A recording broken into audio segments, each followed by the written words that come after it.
I guess he's like 29 or 30. I mean, is that important for you guys to have a guy that's 6, 7 years old? He definitely can relate. I think he's been in the same shoes as us, so he wants to see us prosper. He wants to see us do well. So I think he has our best interests at heart. Kirby spring drills typically any more physical, or is there more, I don't know, scrimmage action, or just full go in the spring against one another than maybe once the season gets going in the fall?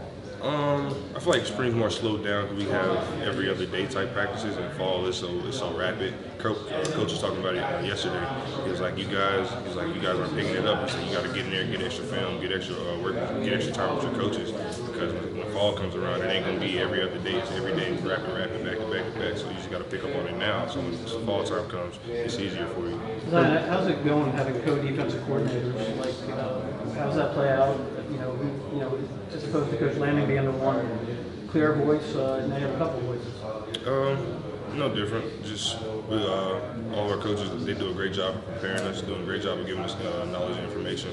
So we got to take it and use it to our advantage. Kirby said the spring is all about finding the identity of this team. As a leader now at that position group, what are some things that you feel like your position group needs to have identity-wise to succeed next season?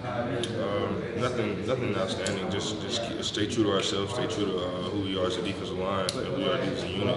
And just go out there and play our game. We can only make one call a play. So you got to go out there and handle that call and see what happens next play. Kind of dialing it back to Kirby's talk about, and he doesn't throw a lot of bouquets, so when he's complimenting guys, he doesn't have very often, but he did with you, and he talked about as a freshman not going to things you were supposed to go to. I mean, what was the call? I mean, what was the moment when you realized that you had to change direction if you were going to end up standing where you're at today? Probably right after that last Baylor game, my freshman season.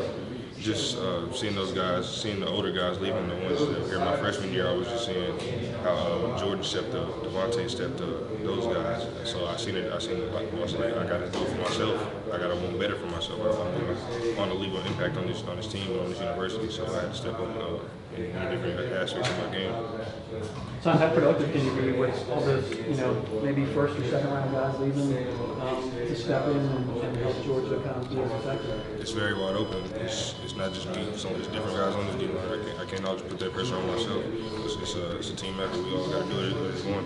Y'all won by a lot in a lot of games last year. I have to imagine you feel like you got a lot of significant reps, even with those guys running in the ones. Yes, sir. I did.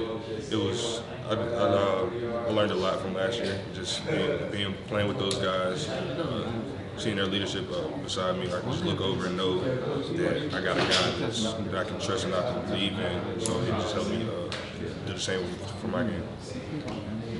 You have 3 defensive linemen for Tennessee. So roommates your freshman year. You ever thought about this possibility of all 3 of you being on line at the same time? We talked about it a little bit, but it hasn't been one of the main conversations, because me and Bill both play the same position, but we all can play different things at the same time. So we've all been on the field at one time before. So. When you see the last year's line shining so brightly in the combine situation, do you feel like that spotlight kind of goes to you too, because people are going to be saying, how do they replace such talented guys? Yeah, I feel like it does a little bit, but like I said, it's not just on me. It's on a lot of different guys in our defensive line. We all got to step up, and it's not just 1 or 2 guys. So it's got to be a collection of us. When did it hit you that you'd won a national title? Probably when we drove back, driving past Rankin Smith Center. Like 4,000 people are just packed up on the sidewalks. It was just crazy, man. It was a time I'll never forget. Thank you, man. Appreciate it.